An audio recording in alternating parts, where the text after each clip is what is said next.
तो loudness and pitch, तो आपको इसके लिए भी एक एक्टिविटी करनी है.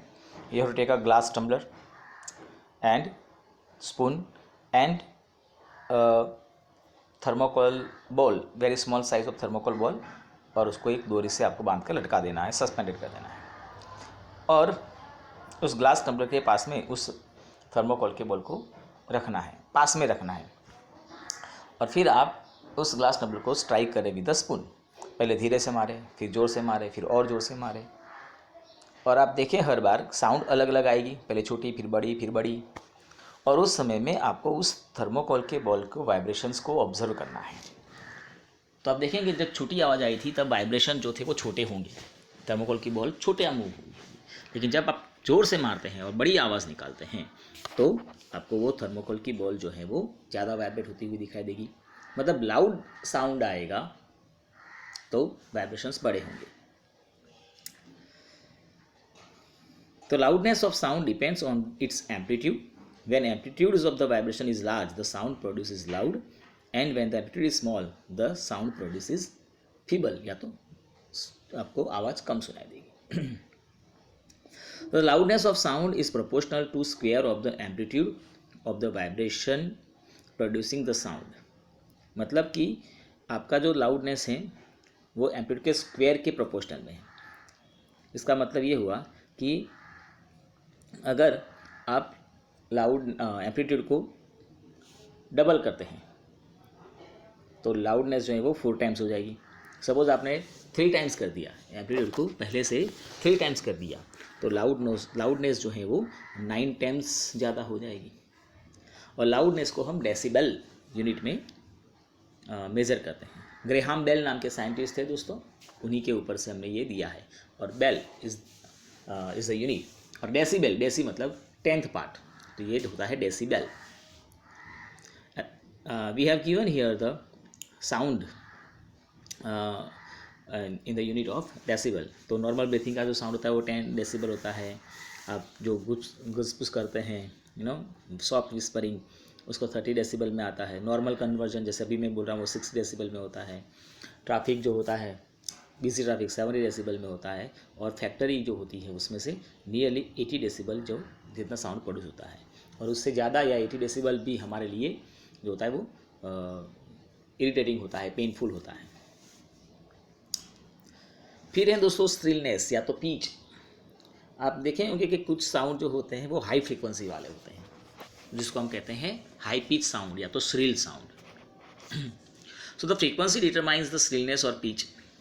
If the vibration frequency of vibration is higher, we say that sound is shrill और high pitch sound. जैसे कोई चिड़िया की आवाज़ होती है या घल जो की आवाज़ जो होती है वो हाई पिच साउंड होती है, उसकी फ्रीक्वेंसी ज़्यादा होती है. जबकि कुछ साउंड ऐसे होते हैं जिनकी फ्रीक्वेंसी कम रहती है, जिसको हम कहते हैं लो फ्रीक्वेंसी साउंड. मतलब उनके अंदर वाइब्रेशंस की जो फ्रीक्वेंसी रही होगी वो कम रही होगी. जैसे कि ड्रम की आवाज़. अब देखो ड्रम जो होता है वो बड़ा होता है लेकिन उसकी फ्रीक्वेंसी कम होती है, जबकि विसल जो होता है उसकी फ्रीक्वेंसी बहुत ज़्यादा होती है. आप देख सकते हैं नंबर्स ऑफ वाइब्रेशंस आपको यहाँ पर दिखाए गए हैं. ड्रम के केस में सिर्फ 3 वाइब्रेशन है, जबकि यहाँ पर 8 वाइब्रेशन दिखाई दे रहे हैं.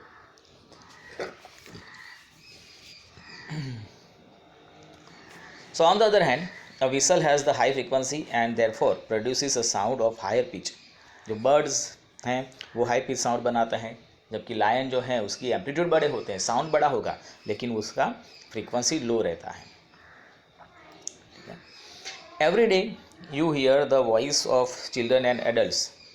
ठीक है, तो एडल्ट्स का फ्रीक्वेंसी लो रहता है, जबकि चिल्ड्रन जो होते हैं उनके फ्रीक्वेंसी हाई रहती है. जब कोई छोटा बच्चा होता है तो वो हाई फ्रीक्वेंसी साउंड प्रोड्यूस करता है. उसके बाद है दोस्तों Audible sound and inaudible sound. Audible sound मतलब आप कितना सुन सकते हैं, आपके सुनने की रेंज कितनी है. तो ह्यूमन के अंदर 20 हर्ट्ज से 20,000 हर्ट्ज की फ्रीक्वेंसी है जो ऑडिबल है. मतलब उसी के बीच की फ्रीक्वेंसी के साउंड होगी तो ह्यूमन ईयर उसको सेंस कर सकते हैं. बिलो 20 हर्ट्ज होगा और अबाउट 20,000 हर्ट्ज होगा तो human ears can not sense it. Human ear उसको सेंस नहीं कर पाते हैं. तो बिलो 20 को कहा जाता है इंफ्रासोनिक साउंड, अबाउट 20,000 को कहा जाता है अल्ट्रासोनिक साउंड.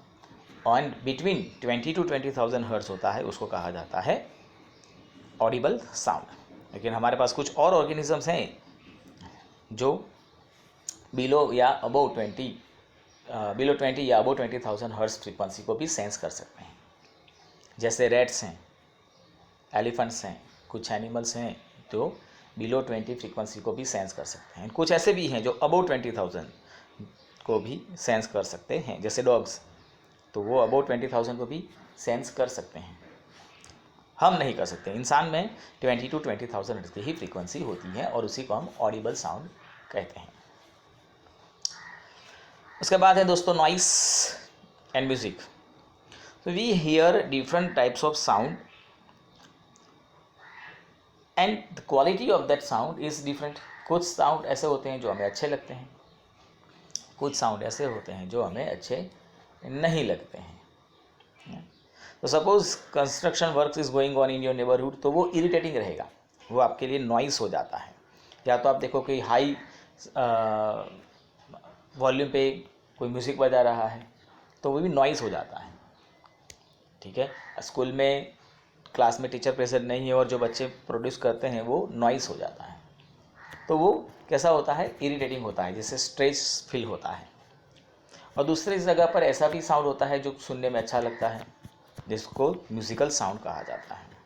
म्यूज़िक साउंड जो है वो कान रिलैक्सेशन प्रोड्यूस करता है, वो सुनने से रिलैक्स फील होता है।